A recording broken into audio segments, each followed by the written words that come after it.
Hi guys, welcome to a new video. In this video, we'll be making this pleated palazzo pants. If it is something you like, please keep watching.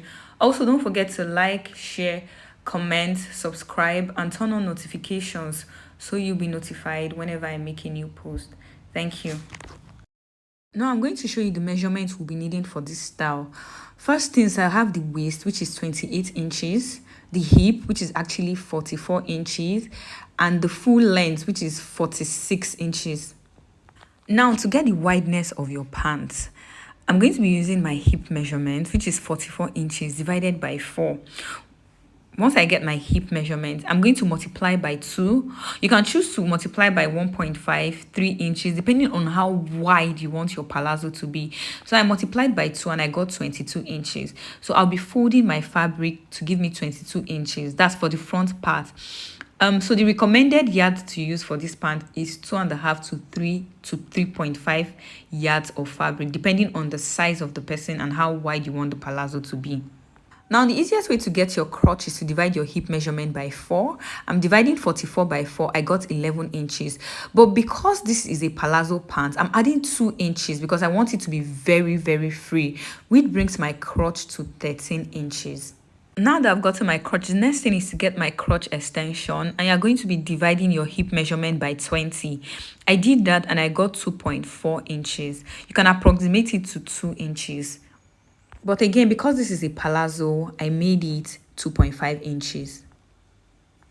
So the rundown of my measurement is waist 28 inches, crotch depth 13 inches, crotch extension is 2.5 inches, the length of this pant is 46 inches.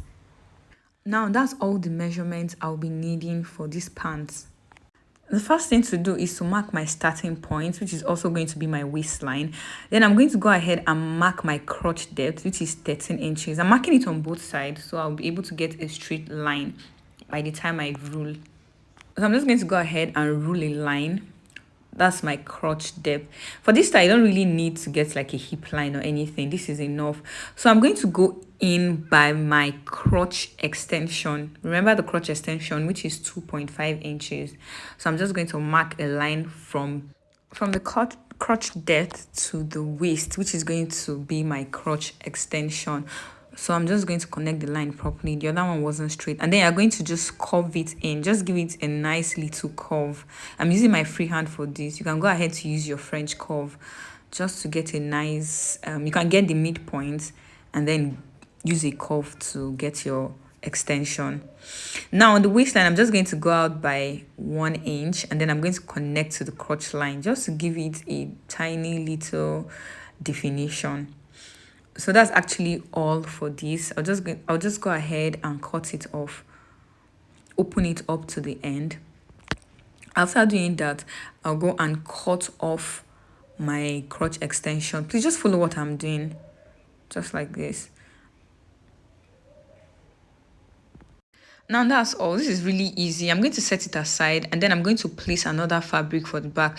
So the difference between the front and the back, just make sure the back is at least 4 inches wider than the front, because you're just going to be placing it on the back fabric, and then you're just going to be leaving 1 inch allowance on both sides. So this area that has a crotch extension will have 1 inches. The other side will also have 1 inches. So this is me just marking the 1 inches. See me marking the 1 inches on the crotch side. I've gone ahead to mark it on the other side. So you can use a straight ruler to connect the lines. Just watch what I'm doing.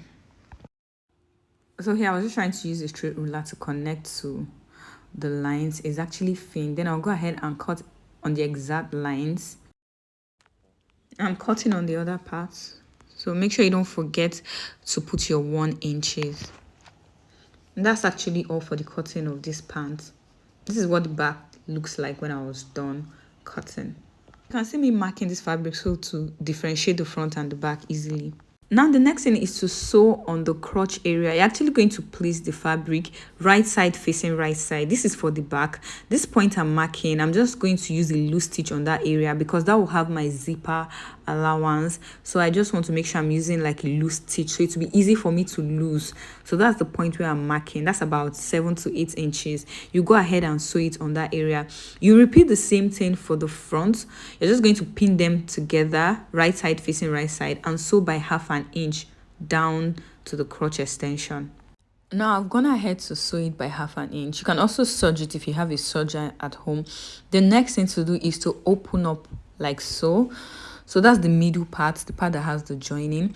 And from there, I'm just going to be measuring out 4 inches because that's where I want my pleat to start from. That's 4 inches, like you're going to put a dart on a normal day. Now the next thing I did is to measure everything we have on the waistline, and I think I actually got 36 inches. Now what to do with this style is to make sure you are pleating the excesses so you have your exact waist measurements and maybe your joining allowance of ½ inch. So if I have, let's say I have 18 inches and my waist measurement is 8 inches, that means I have 10 inches to work with. So that is actually how to calculate for this type of style. Just make sure that you are pleating the excesses to your actual waist measurement. So I'm just using this one side of this fabric to explain what I'm doing, so I'll explain in more details when we get to the other side of the fabric.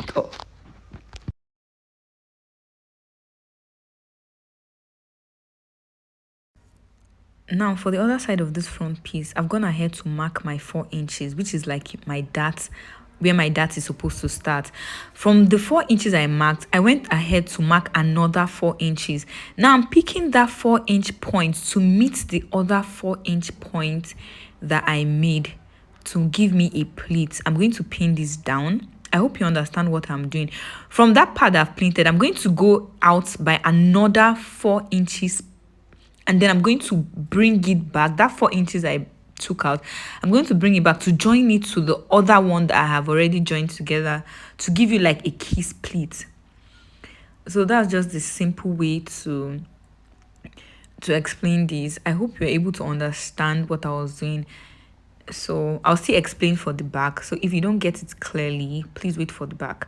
When I was done, this is exactly what I have. You can go ahead to your machine and stitch the ends down a little bit. So I realized that I have a little bit of an excess, so I went to give a little pleat by the side. Now I want this to have like an inseam pocket, and this is just easy. I'm just using my hand to draw like a little pocket, then I'm just going to cut it out just like that, and that is what we have for the pocket. Now, after I was done stitching on the part that I had pinned, this is exactly what it was looking like. As you can see the kiss pleat at the top. I think this is already looking very nice. So let's go ahead to the back so I can explain some more. Now I'm going to mark 4 inches. I've marked the 4 inches. From the 4 inches, I'm going to go out by 4.25 because the back is a little bit wider than the front.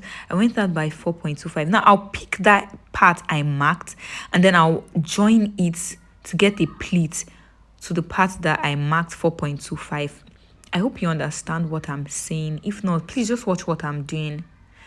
After pinning it down, I already have one side of the pleat. I'm also going to get my tape and mark another 4.25. Then I'll pick that point and join it to the other part that I have before and pin it down to give me like a kiss pleat. So you're going to take one side of the flay of the 4.5, join it. It's like marking a middle point and doing 4.25 on both sides and then folding them to come to the middle. I think that's the best way to explain this. Now I decided to do like a little tiny pleat by the side, just like I did in front, so it will match. I pinned it down and this is what it is looking like. You can see the kiss pleat looking very nice. I just decided to do one extra pleat, just a little tiny. It's just one pleat. It's not kissing or anything, just to make the side of the pants fuller, like to give like a little pleat by the side, by my hip area, so it just looks fuller. just a tiny pleat. See, it's like 1 inch. What you want to do after making your pleat is to be sure that you still have your waist measurement accurately and what you are going to use to join. As you can see, I just measured for mine and I have more than enough. So I'm going to repeat the same process. I'm going to mark 4 inches. From the 4 inches, I'll mark another 4.5 inches. After doing that, then I'm going to carry the point of the 4 inches to pleat into the 4.5. Then I'll pin it down. Please just watch what I'm doing if you don't get what I'm saying. After doing that, I'm going to get my tape and I'll also measure another 4.25. From that point that I have my pleat, measure another 4.25. I'll mark the point there and then I'll take that point again to meet the other point that I already have. So take that point to meet the other point that I already have to form a kiss pleat. I'll go ahead and pin it down. I advise you to pin it down so you can see what it looks like before you go to your machine to stitch it. Now, after doing that, I'm just going to do the little pleats that I have by the side of this pan. Just a tiny little pleat for 1 inch because I have an extra 2 inches left. So this is me just trying to give that pleat. This is me just trying to make the pleat. I made it very, very close to where I'll be joining my side seam, just so it can look a little bit fuller on that area. I'll go ahead and pin it down. This is me trying to make sure that my waist measurement is still accurate. After I was done, this is exactly what it looks like. As you can see, it's coming out so nicely. I'll just go to my machine and stitch down on all the points, and this is what it looks like. A very simple style to sew because when you are done with this, you're almost done with the pants. The next thing to do is just to place the front and the back piece right side facing right side. So this is the front piece. I'll just go ahead and add the back piece on top of it, right sides facing each other, just like this. Now, after arranging this properly, making sure they are properly aligned, I'm just going to mark my waist measurement on both sides, which is 7 inches on both sides. I came down by 1 inches on both sides because that's where I want my inseam pocket to start from. Guys, don't forget that we cut out the tiny little pockets earlier. Now this pocket is actually 4 pieces, so you're going to be placing 2 on both sides. That means each side of this pant will have a pocket attached to it. So I'm going to place the start of the pocket from the 1 inch that I came down by, and then I'm just going to pin it down until the pocket ends.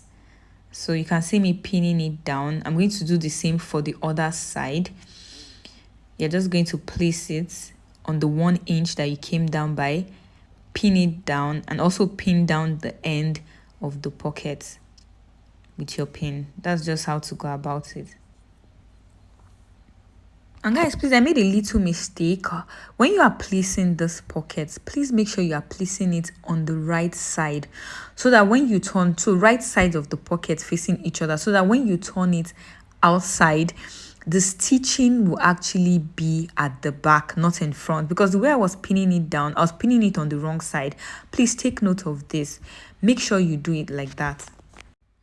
So when I went ahead to stitch the pocket to the side, and this is what it was looking like, I did it on all sides of this pants trouser. So this is what I have. As you can see, the stitching is outside on the back. So I'm just going to stitch from round the pocket down to the end. When I was done, this is what it looks like. As you can see the opening, I'm just putting my hand inside so you can see that there's a pocket there. After I was done doing that, the next thing is to open up those tiny crotch area, open it and join them together. You can use a pin to do that. So you're just going to stitch from one end of the pants straight up past the crotch down to the other end of the pants to close the whole trouser up. So this is me just opening it up, and see how I'm placing the crotch to make sure that they are very even. I'm using a pin to pin it down, and then I'm just going to go like that past the crotch area down to the other end of the pants. That's how I'm going to be stitching this. After I was done, I already cut out a band for this. My band is at 2.5 inch. I wanted the band of this pant to be a little bit bigger than usual. I'll usually use 2 inches or 1.5 for my band, but I'm using 2.5, and I made it very tight, so it will give like a nice exaggerated look by the time I'm done. So I'm going to be placing this band. I'm going to be placing it. I'm going to place it on the wrong side. I'll go ahead and sew it. So this is what I have. I sewed on the wrong side. Now I'm going to cover it like this and sew on the right side. Just sew by the tip down to the end. Make sure that it is very neat and tiny and even. You can go ahead to pin it down if it will be difficult for you to work with, but that's all. When I was done, I'll go ahead to fix my zipper at the back and hem the bottom of this trouser. After attaching my zipper at the back, this is exactly what this pant looks like. So I think it came out very nicely. So please don't forget to like, share, comment, subscribe, and turn on notifications so you'll be notified whenever I make a new post. Thank you so much for watching, and see you in my next video. Bye.